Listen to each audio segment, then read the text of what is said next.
Good evening. That earthquake off the coast of Mexico has been a massive one. It struck early this morning, and by tonight, large parts of the country which were affected have not been heard from. Because there has been so much damage, and because communications are so poor, it is simply impossible to estimate how many people have died or will die because they can't be rescued. In Mexico City alone, the number of dead is already in the hundreds.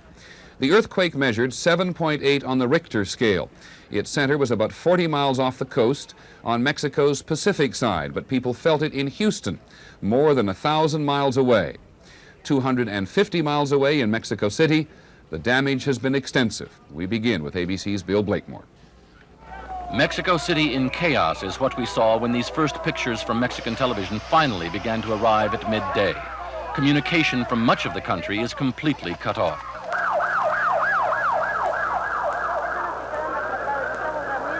One long, violent tremor did the damage, said survivors. Then there were 10 aftershocks.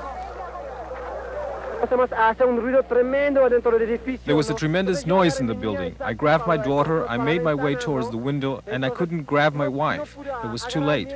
As soon as I jumped out the window, the building collapsed completely.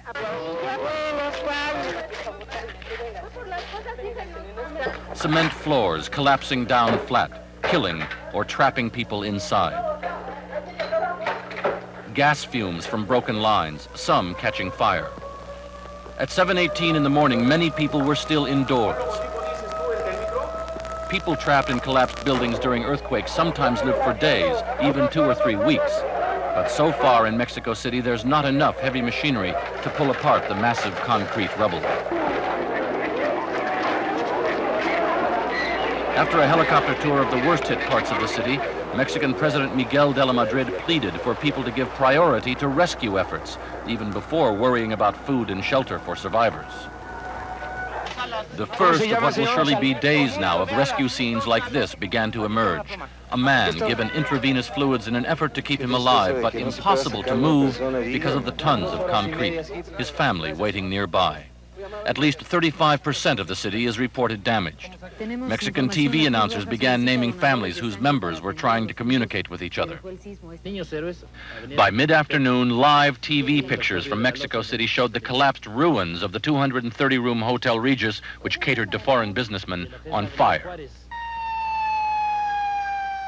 Early reports say thousands of people are missing or trapped, but even rough estimates of those killed in Mexico City alone are not yet possible. Whatever that figure, the full scope of this disaster is most likely to be much worse. Between Mexico City and the epicenter, 250 miles to the southwest, lie the Sierra Madre Mountains, dotted with remote towns. Earthquakes are worse in mountains, which vibrate more than flat land.